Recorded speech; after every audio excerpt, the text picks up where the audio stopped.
बुद्ध ने कहा सारे लोग समान हैं, सारे लोगों में बुद्ध का अंकुर है।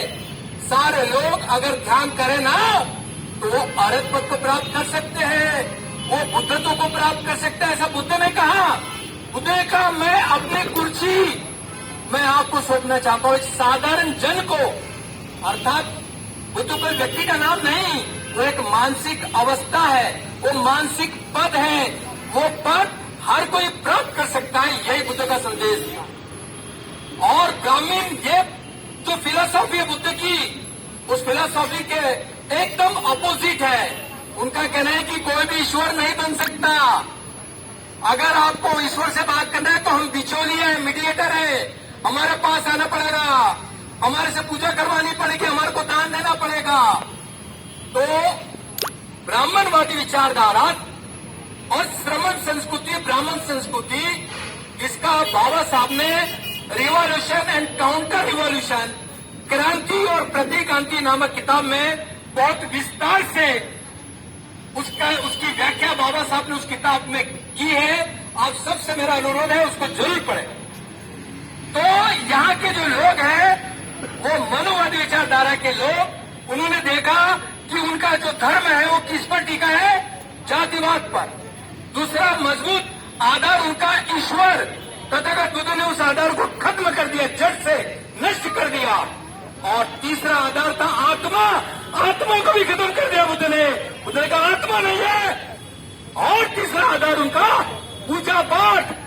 अरे 365 दिन में 366 त्योहार, ये त्योहार तुम्हारे को लुटने के लिए, तुम्हारे को गरीब बनाने के लिए, सारे त्योहार पर उन पर जो है एक तरह से बहिष्कार करो।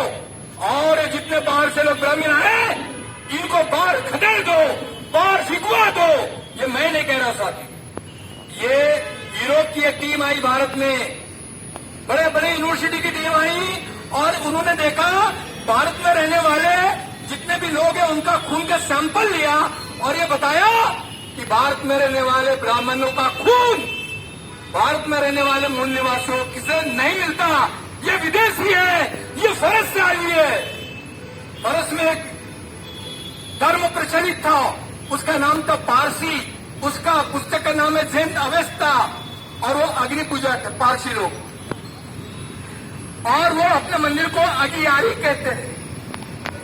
तो पारसी उसके ही समानांतर इनकी विचारधारा है। ये अग्नि के पूजक थे, यज्ञ करते थे। बुद्ध ने यज्ञ आदि तमाम चीजों का खंडन किया है। तो बुद्ध ने इनका आधार ही खत्म कर दिया। जैसे सर्कस का पेंडल एक खंबे पे रहता है, खंबा निकाल दो सर्कस का पेंडल गिर जाता है, ऐसे बुद्ध ने उनका पूरा पेंडल गिरा दिया, खत्म कर दिया। सारे जातिवाद उस समय का बुद्धिज्म था अपने उत्कर्ष पर, कोई भी जातिवाद, कोई भी ब्राह्मणवादी व्यक्ति नहीं था। उनको हार खानी पड़ी बुद्ध से, उसका बदला लिया इन्होंने। और ये पुष्यमित्र सुंग ने, वो जो आखिरी वंशज था राजा अशोक का, गुरुदत्त की हत्या करके जब वो राजा बना तो उसने फरमान क्या निकाला, जितने बुद्ध विहार स्तूप है सबको खंडित करो और भिक्षु के गर्दन को काटो। उसकी गर्दन जो लाएगा, सिर लाएगा, उसको 100 सोने की असरफिया दी जाएगी। इतना द्वेष संसार के इतिहास को हमने पढ़ा है। आज तक किसी भी ईश्वरवादी धर्म ने इतनी दूसरे धर्म के प्रति घृणा नहीं व्यक्त की है, इतनी घृणा उनके मन में बुद्ध के प्रति। आप इसलिए माफ मत करना कभी भी ब्राह्मणवादियों को। ये बहुत ही सुर है, चालाक है, शातिर है, बदमाश है, शाम दाम दंड भेद, ये उनके हथियार है। और इस कारण ये लोग उस समय से अत्याचार करते, गांव के गांव चला देते थे, अपने माता बहनों पर बलात्कार करते थे। आज भी आपको जानकर रोंगटे खड़े हो जाएंगे। 40,000 घटनाएं होती पूरे भारत में, 40,000 अत्याचार के।